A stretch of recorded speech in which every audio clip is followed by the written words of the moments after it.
नाज़रीन गिरामी अस्सलामु अलैकुम वरहमतुल्लाहि वबरकातुह।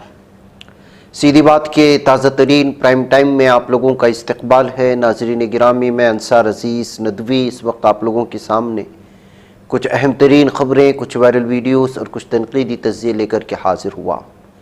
तफसीलात में जाने से पहले आप लोगों से जो दरख्वास्त होती है उस पर तवज्जो करने की अपील करूँगा। नाज़रीन गिरामी, सबसे पहले जैसा कि आप अहबाब जानते हैं कि रमज़ान के महीने में सीधी बात की जानिब से जम्मू कश्मीर के वो पहाड़ी इलाक़े जहाँ पर साल भर में किसी भी तरह का ताउन नहीं पहुँचता, जिसमें अक्सरियत बेवाओं की है, यतीम और लाचार लोगों की है, साल भर सीधी बात के इस राशन तकसीम के लिए इंतज़ार करते रहते हैं। अभी रमज़ान की आमद को 2 या 3 दिन बाकी हैं। ऐसे में ज़ाहिर सी बात है कि इनके घरों तक गुज़श्ता 6-7 सालों से जो हम लोगों ने लगातार यहाँ पर अपनी कार्रवाई जारी रखी है, आप लोगों के ताउन से और आप लोगों की जो है मुख्तलिफ़ किस्म के सदक़े और दीगर जो भी रकम आती है, यहाँ हम लोग मुस्तहिक़ीन तक पहुँचाने की कोशिश करते हैं। ये हमारा इस साल के रमज़ान के 2025 का सिलसिला भी शुरू हो चुका है। एक तो वहाँ बर्फ़बारी भी है बहकैफ, लेकिन हमारी टीम पूरी कोशिश कर रही है कि ज़रूरतमंदों तक पूरी तरह से रमज़ान से पहले या जैसे भी मुमकिन हो सकता है, जहाँ हर साल हमारे मुख्तलिफ़ इलाक़े हैं, हज़ारों क़रिये हैं, उन क़रियों तक पहुँचना हमारी ज़िम्मेदारी है। और रमज़ान के महीने में सिर्फ़ इन्हीं बस्तियों तक सीधी बात सिर्फ़ इस वजह से जो है वहाँ पहुँचता है ताकि साल भर में भी कोई यहाँ पहुँचने की कोशिश नहीं करता। ऐसी सूरत हाल में कुछ जो हमारे खैर ख़्वाह हज़रात हैं, जो इसी नीयत से जो है जमा करते हैं हमारे पास पैसे, तो मुस्तहिक़ीन तक जितना भी मुमकिन हो सकता है सारा रमज़ान और पूरा महीना आराम से गुज़र जाए, ऐसी जो है उनके लिए ज़रूरतमंद आटा है, चावल है, दाल है और दीगर बहुत सारी अहम तरीन चीज़ों को जो है फ़राहम करने की कोशिशें होती हैं। अल्लाह ताला ने जिनको नवाजा है, मेरी भी आपकी भी सबकी ज़िम्मेदारी है कि वो लोग, ज़ाहिर सी बात है कि भारत के मुख्तलिफ़ इलाक़ों में मुख्तलिफ़ तंजीमें काम करती हैं और वहाँ तक पहुँचना भी आसान होता है, लेकिन जम्मू कश्मीर के पहाड़ी इलाक़ों में बहुत कम लोग पहुँचते हैं।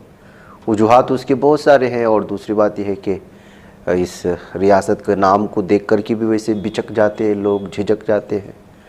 ऐसे में एक मज़बूत टीम हमारी वहाँ पर काम करती है जो कई सालों से काम कर रही है। इसका आगाज़ हो चुका है। आप तमाम अहबाब से जो है अपील है कि वो ज़रूर इसमें हिस्सा लें ताकि हम लोगों को आगे की बस्तियों में जाने में आसानी हो। और बाकायदा इसका आगाज़ हमने 2-3 दिन पहले से ही यहाँ पे कर चुके थे और ये तस्वीरें आज आई तो सोचा कि आप लोगों के सामने रखा जाए। तो ये वो सारी जो है चीज़ें हैं जो आप लोगों की जानिब से दी जाती हैं। नीचे उसकी तस्वीरें हैं। आपको जो है जिस पर आपको ताउन करना है, हम लोग अकाउंट नंबर या इस तरह की चीज़ें चैनल पर फ़राहम नहीं करते। जो ख्वाहिशमंद हज़रात होते हैं वही जो है हम लोगों को इस पर व्हाट्सअप कर सकते हैं और ये व्हाट्सअप हमेशा की तरह वही हमारा नंबर है जो इस वक्त आप देख रहे हैं हमारे स्क्रीन पर, जो नीचे दिया जा रहा होगा पट्टी में, उसको देख लें। 9482812868 इस नंबर पर व्हाट्सअप करें और आपको सारी तफसीलात भेज दी जाएंगी ताकि आप उस पर ताउन कर सकें। आइए थोड़ी दुआएं भी हमारी सीधी बात के नाज़रीन के लिए और जिन लोगों ने भी इसमें ताउन करते हैं। आपको ये बात बता दूं कि सिर्फ़ हम रमज़ान में या खुसूसी मौके पर ही ऐलान डालते हैं, उस सूरत दीगर अंदरूनी सतह पर सारा साल हमारा इस तरह का काम चलता रहता है। जब कोई ज़रूरतें होती हैं तो हम कुछ अफराद को दरख्वास्तें भेजते हैं, वो अपने एतबार से कर देते हैं तो हम उनको जो है पहुंचा देते हैं। लेकिन चूँकि एक बहुत बड़ी कार्रवाई होती है, हज़ारों बस्तियों तक पहुंचना होता है, ऐसी सूरत हाल में जो है हम कोशिश करते हैं कि ऐलान के ज़रिए से हम नाज़रीन तक पहुँचें और सिर्फ़ सीधी बात कि नाज़रीन के ही ताउन से ये सब कुछ होता है।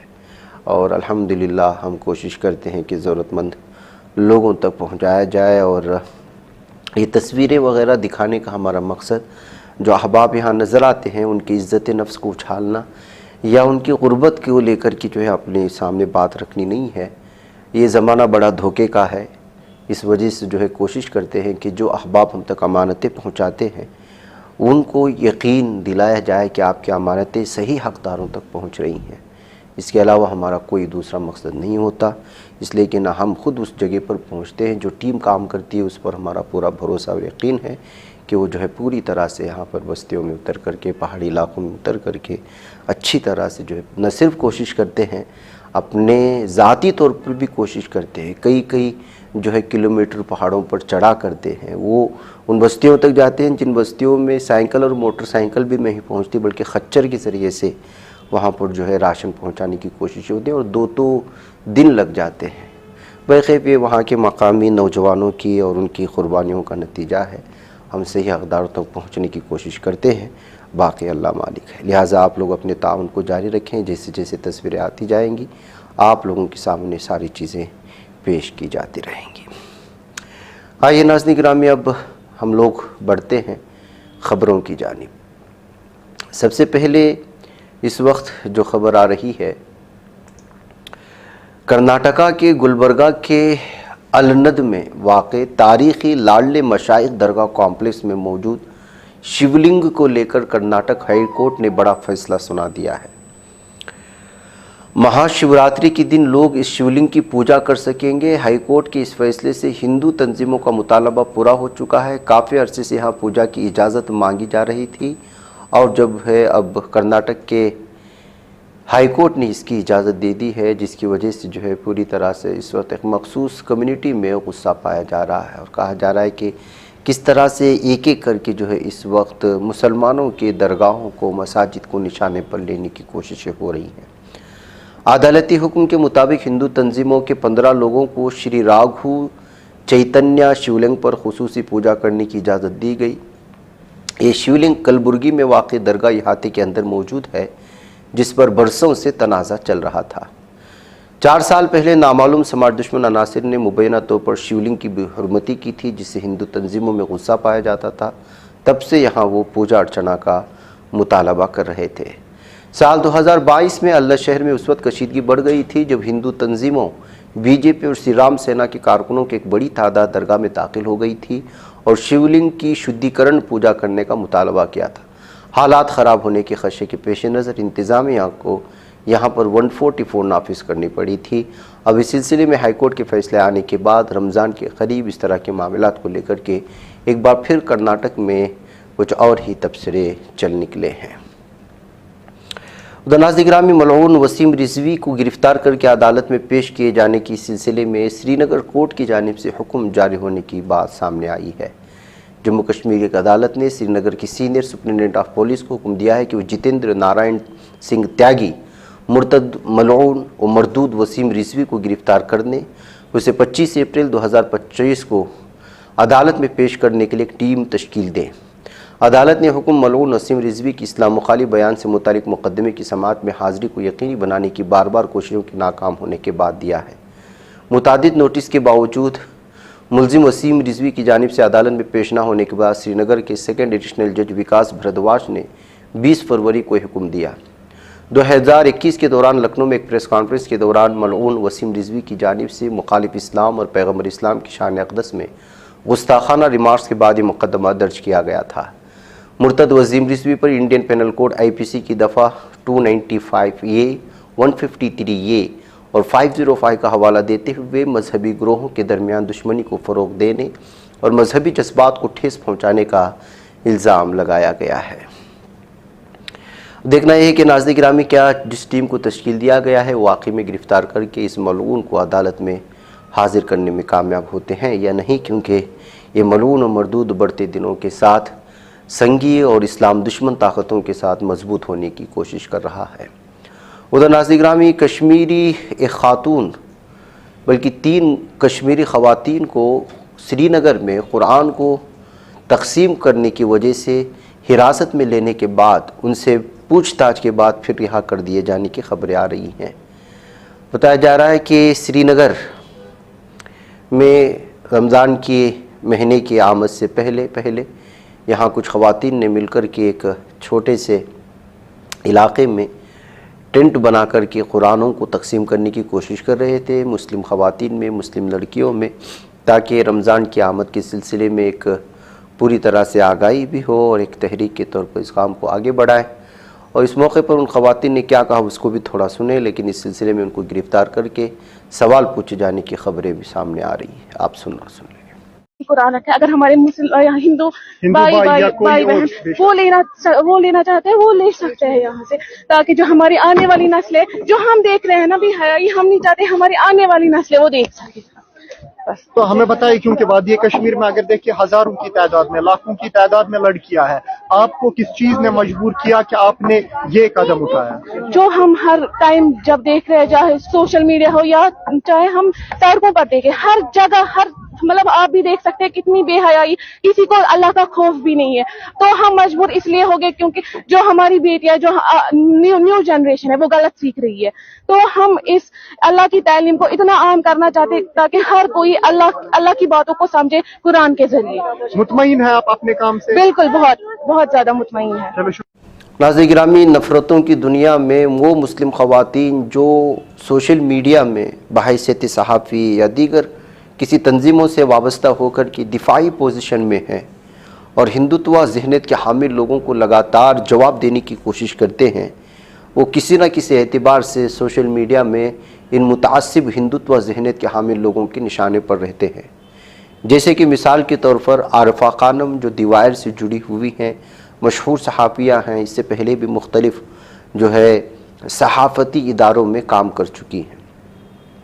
एक शख्स ने प्रीति जिंटा, जो जानते हैं कि आप कौन है, मशहूर खातून है, फ़िल्मी दुनिया से ताल्लुक़ रखने वाली, वो हाल ही में महाकुंभ में जो स्नान करने के लिए गई, उसकी तस्वीर शेयर करते हुए एक मुतासिब हिंदुत्व ज़हनियत का हामिल गुंडा वो ट्वीट कर देता है कि प्रीति जिंटा जैसे ख़वातीन जो है वो आरफा खानम जैसी 100 हाउसमेड यानी काम करने वाली को रख सकते हैं, हाँ या नहीं जवाब दे। ये कहते हुए वो ट्वीट करता है। तो परेश रावल जैसा एक शख्स जो फ़िल्मों के ज़रिए से शोहरत हासिल करता है, लेकिन आजकल इसके पास फ़िल्में नहीं हैं और परेशान है, वो अपनी जगह या अपना होने का एहसास शायद दुनिया को बताना चाहते हैं, तो वो इसके जवाब में लिखते हैं कि नहीं, क्योंकि जो है ट्रैश के क्लीन के लिए हायर नहीं किया जा सकता, यानी कचरे को साफ़ करने के लिए कचरे को हायर नहीं किया जा सकता। यानी उन्होंने इसके जवाब में आरिफा खानम को कचरे से मिला दिया। इसका जवाब देते हुए आरिफा खानम लिखते हैं कि जो है बड़ी मुश्किल से परेश रावल इस वक्त जो है अपनी जगह बनाने की कोशिश कर रहे हैं। फिल्मी दुनिया से रिजेक्ट होने के बाद अब वो जो है फुल टाइम ट्विटर ट्रोल के तौर पर काम कर रहे हैं, और क्योंकि वो कुछ अपने होने का या अपनी ताकत का इजहार कराना चाहते हैं। अगर आप ये समझ रहे हैं कि आप मेरा इंसल्ट कर रहे हैं तो आप फेल हैं, क्योंकि कम से कम मेड यानी कि काम करने वाली वो जो है पूरी इज्जत के साथ किसी घर में काम करती है। ये बेहतर है उन लोगों से जो ट्विटर पर बैठ कर के किसी को ट्रोल करते हैं अटेंशन पाने के लिए या अपने होने का एहसास दिलाने के लिए। तो इस जवाब के बाद कोई जवाब नहीं आता है। तो इस तरह से नाज़रीन गिरामी, इस वक्त किस तरह से जो है मुस्लिम सहाफ़िया या मुस्लिम लोगों के ख़िलाफ़ दुश्मनी पाई जाती है या मुतासिब लोग उनके पीछे पड़े हुए हैं, इसकी मिसाल पेश करते हुए इसको ट्वीट और रिट्वीट करने की कोशिशें हो रही हैं। नाज़रीन गिरामी, इस वक्त एक वीडियो आ रही है मध्य प्रदेश से। ग्लोबल इन्वेस्टमेंट समिट आलमी सतह के सरमायाकारी के लिए एक प्रोग्राम मुनाकिद किया गया था मध्य प्रदेश के एक इलाके में, लेकिन जो लोग इन्वेस्टमेंट करने के लिए आए थे वो पुरियों के लिए लड़ पड़े। अब देख रहे हैं जो मंजर है, ये खाने के लिए लड़ रहे हैं। कौन लोग? जो इन्वेस्ट करने के लिए आए थे। कहाँ पे? मध्य प्रदेश में। किसकी हुकूमत है? बीजेपी की। बीजेपी हुकूमत लोगों को ग्लोबल इन्वेस्टमेंट समिट के नाम पर लोगों को बुलाती है और हज़ारों लोग जो है वो खाने के लिए मर पड़ते हैं, दौड़ पड़ते हैं और कई प्लेटें तोड़ देते हैं। ये है विकसित भारत जो कि प्लेट्स को तोड़ रहे हैं। आपको मालूम होना चाहिए कि कर्नाटका में कांग्रेस हुकूमत ने इन्वेस्टमेंट कर्नाटका समिट की दावत दी थी और इस समिट में 10 लाख करोड़ रुपए का इन्वेस्टमेंट हुआ था सिर्फ 3 दिनों में। एक कर्नाटका की हुकूमत की समिट है और एक मध्य प्रदेश के ग्लोबल इन्वेस्टमेंट समिट है, जबकि ग्लोबल का नाम कर्नाटका ने नहीं रखा था। कर्नाटका ने जिस समिट का नाम रखा था वो इन्वेस्ट कर्नाटका समिट, और मध्य प्रदेश ने जो रखा था वो ग्लोबल इन्वेस्टमेंट समिट। ग्लोबल की हालत देख लीजिए क्या सूरत हाल है, खाने के लिए इन्वेस्ट करने वाले। इस वीडियो को शेयर करते हुए बीजेपी की हुकूमतें किस तरह से जो है वो लोगों को बेवकूफ़ बनाती हैं या फिर उनके प्रोग्राम नाकाम होते हैं, इस बात को पेश करने की कोशिशें हुई हैं। नाज़रीन गिरामी, इधर मुजफ्फरनगर से खबर आ रही है कि मुनीर नामी एक ट्रैक्टर ड्राइवर को बुरी तरह से मार करके कत्ल कर दिया गया है। बताया जा रहा है कि ये आर्गुमेंट जो हुआ था वो यूपी के मुजफ्फरनगर में एक मामूली सी बात को लेकर के हुआ था। इस तरह से ट्रैक्टर ड्राइवर का नाम मुनीर मुसलमान होने के बाद मुजफ्फरनगर के इलाके में बहुत सारा जो है इस वक्त तबसरे शुरू हो चुके हैं। पुलिस जो है वो अलर्ट पर आ चुकी है। इस सिलसिले में क्या वहाँ पर हुआ था इसका बयान जारी किया है उनके रिश्तेदारों ने, आप इसको सुन लें। मैं गुंटा का रहने वाला हूँ। क्या मामला हुआ है? वो हमारे भतीजे लगते थे, घुस बेच कर आ रहे थे। आने के बाद उनसे यहाँ कुछ कहा सुनी हुई पैसों को लेके, फिर आगे जाने के बाद उन लोगों ने 4 आदमियों ने सरिये लेके गए, अकेले को घेर के उस पर हमला करा और उसको जान से मार दिया। हम चरथावल थाने में आने के बाद ये चाहते हैं कि हमें पूरा इंसाफ मिलना चाहिए कानून के आधार पे, और हम किसी तरीके की जो भी लोग हैं जिनके भी खिलाफ हमने FIR कराई है उसमें हमें मुकम्मल इंसाफ मिलना चाहिए, और प्रशासन किसी तरीके की कोई भी प्रक्रिया करने में कोई भी लाग लपेट सा काम न ले, सही तरीके से हमारा काम किया जाए। ये अगर हमें इंसाफ मिलता है। मृतक का नाम मुनीर है, उसके वालिद का नाम मसरत है। कारोबार करने वाला नॉर्मल आदमी था, अपना कमा खा के गुजारा करने वाला आदमी था। अब एक ऐसे आदमी की जिंदगी चली गई, उसके बारे में भी प्रशासन सोचे और आप लोग भी सोचें कि उसके घर बार का क्या होगा, उसके माँ बाप का, उसके बच्चों का क्या होगा, उसके परिवार का क्या होगा। मामूली कहासुनी पे अगर इतना मामला किया जाएगा, जो एक पहले उन्होंने लूटने की कोशिश की, फिर उसके बाद घेर के उन्हें और जिस तरीके से मारा गया है, ये बहुत ही निंदनीय बात है। अगर ऐसा होता रहा तो फिर प्रशासन की कोई जो लापरवाही चल रही है उस लापरवाही को कोई फायदा नहीं होगा। प्रशासन सही तरीके से काम ले, और जो भी हमने जांच के लिए हमने वो दी है रिपोर्ट, उस पर मुकम्मल कार्रवाई की जाए। किस हथियार से हुई है? हथियार सरिया ले रहे थे 5 सूत का, और वो सरिये से मारने के बाद फिर उसको सर में घुसाया गया, और इतना सरिया सर में घुसा हुआ था। जब उसको लेकर गए, मृतक की मौत मौके पर ही मौत हो गई। इधर नाज़रीन गिरामी, संभल जामिया मस्जिद को लेकर के, उसके पेंटिंग को लेकर के जामिया मस्जिद की जानिब से, कमेटी की जानिब से, और ज़फ़र अली जो इसके हेड हैं, उन्होंने पुलिस को ये ख़त लिखा है कि वो रमज़ान के महीने की आमद से पहले पहले इसकी पेंटिंग करना चाहते हैं, इसकी साफ़ सफाई करना चाहते हैं। हर साल जो है ये सारा कुछ होता है। अब इसके जवाब में संभल के DM ने क्या कहा है, उसको जो है मुतनाज़ ढांचा कह रहे हैं, ESI की प्रॉपर्टी कह रहे हैं, बहुत सारी चीज़ें जिसको लेकर के इस वक्त किस तरह से बनी बनाई मस्जिद पर साल से जहाँ पर नमाज हो रही थी, तरावी हो रही थी, रमज़ान के मौके पर पूरी तरह से सजाई जाती थी, उसको लेकर के लोगों में एक बार फिर तशवीश पाई जा रही है। देखिए संभल के DM इस सिलसिले में क्या कह रहे हैं। विवादित ढांचा है वो वर्तमान में ESI की प्रॉपर्टी है, और माननीय न्यायालय के द्वारा उस पर अभी कुछ भी आगे कार्रवाई करने पर भी रोका गया है। इसी क्रम में एक आवेदन हमारे SDM साहब के यहाँ प्राप्त हुआ है, जिसमें रंगाई पुताई की अनुमति मांगी गई है। वो हमने एज इट इज ESI को भेज दिया है, क्योंकि ESI की प्रॉपर्टी है तो उस पर निर्णय लेने का अधिकार भी आर्कियोलॉजिकल सर्वे ऑफ इंडिया को है। और सर देखा कुछ जगह से प्लास्टर भी झट रहा है उसका। कोई भी जो पुराना मॉन्यूमेंट है, यदि वो उसी अवस्था में रहता है तब तो काफी ठीक रहता है, लेकिन जब इस पर बार बार पुताई की गई लंबे समय तक, तो इसका जो मूल अवस्था है वो भी इसकी नहीं रही, और एक बार प्लास्टर पेंट या कोई प्लास्टिक पेंट करने के बाद बार बार करने की आवश्यकता पड़ती है। तो वर्तमान में जो भी आवश्यकता है वो ESI निश्चित करे। हमने पत्र को मूल रूप से ESI को प्रेषित कर दिया है। नाज़रीन गिरामी, तन्हा औरतों के लिए इस वक्त बहुत ही ज़्यादा जो है सूरत हाल बहुत भयानक है।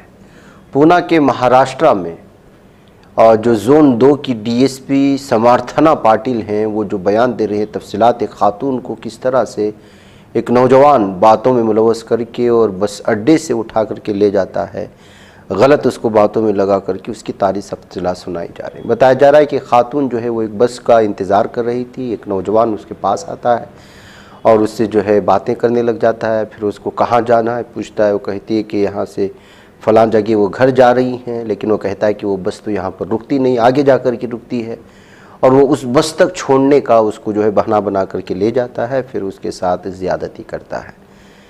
तो नाज़रीन गिरामी, इस तरह की सूरत हाल बनती है किसी भी अनजान आदमी से जो है, जो ख़वातीन इस वक्त दोस्ती यारी के नाम पर जो है अलग अलग तरह के इलाक़ों में जाने की कोशिश करते, हिम्मतें करते, उनको बचना चाहिए कहते हुए खातून ने जो है सारी तफसीलात फराहम करने की कोशिशें की हैं। आइए सुनते हैं डीसीपी समर्थना पाटिल को कि महाराष्ट्र के पूना में उस खातून के साथ क्या हुआ, जिस खातून की खबरें इस वक्त महाराष्ट्र के मुख्तलिफ अखबारात में शाये हो रही हैं। ये यहाँ पर सर्विस करती है, वो अपने गांव जा रही थी, तो वो 5:30 6:30 के दरमियान बस स्टैंड में थी। तो उस टाइम पे ये आरोपी जो है उसके पास आया, उसने उससे पहचान बनाई और मीठा मीठा बात करके उसको बोला कि कहाँ जा रही है दीदी, तुम कहाँ जा रही हो। तो वो लड़की ने बता दिया कि मैं फलटन जा रही हूँ। तो उसने बोला कि फलटन जा रहे हो, तो वो फलटन की बस तो यहाँ नहीं लगती, बोले वो तो उधर लगी है। तो लड़की ने बोला कि नहीं, बस तो यहीं पे लगती है। तो बोला नहीं, मुझे पता है यहाँ का सब, वो बस वहाँ पर लगी है, आप जल्दी चलो, मैं आपको बिठाता हूँ बस में। ऐसा करके उससे बात करके उसको लेके गया है।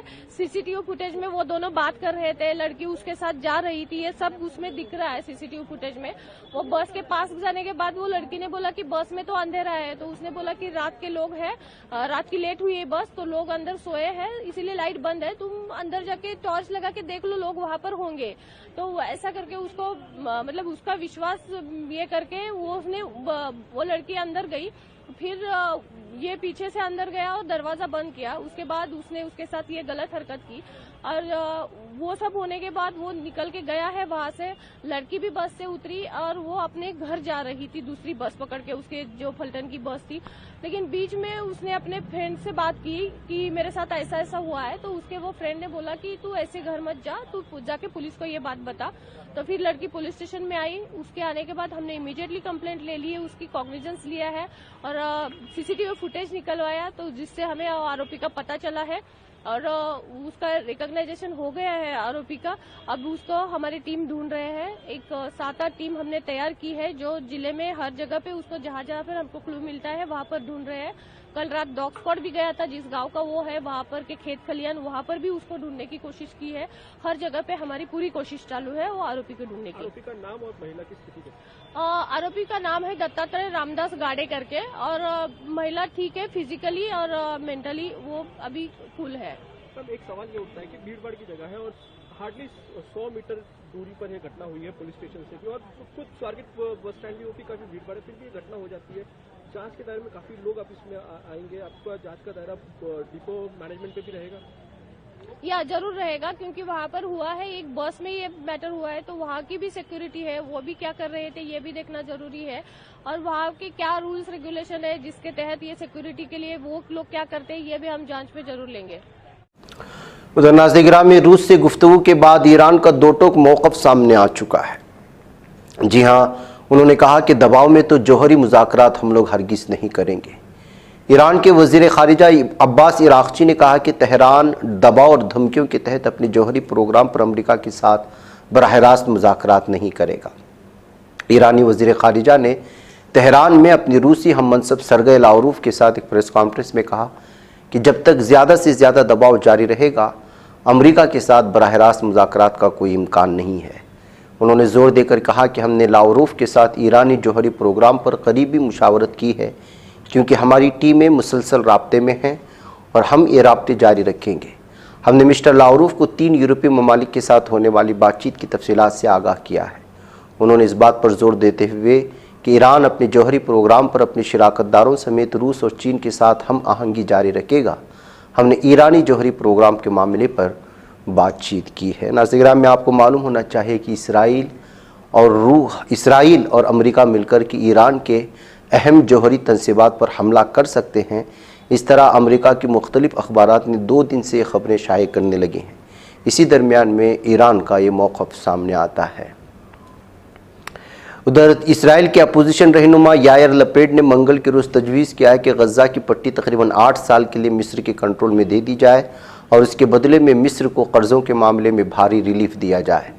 उन्होंने कहा कि मसले का हल यही है कि मिस्र गज़ा की पट्टी की इंतज़ामी जिम्मेदारी कबूल करे। ये मुद्दत कम अज़ कम 8 साल तक और बढ़ाकर 15 साल भी की जा सकती है।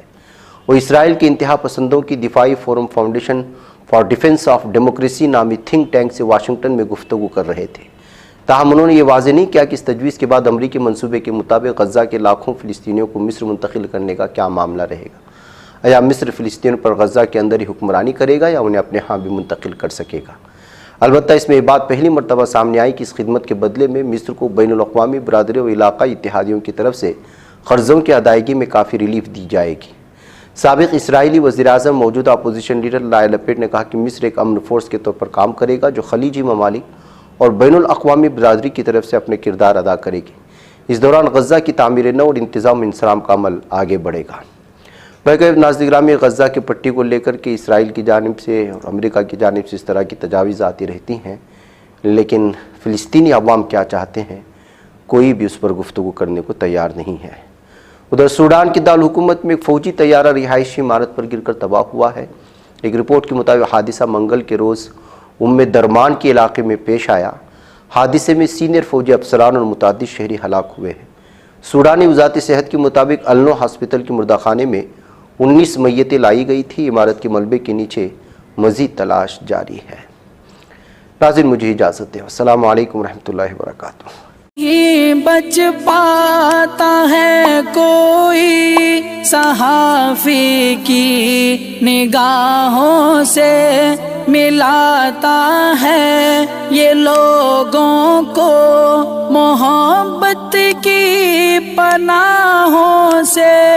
करम और दर्द मंदी का है एक संसार सीधी बात। अज़ीमत जुर्अतो हिम्मत का है इज़हार सीधी बात। अज़ीमत जुर्अतो हिम्मत का है इज़हार सीधी बात। ये चैनल हक निगर बनकर कुचल देता है फितनों को,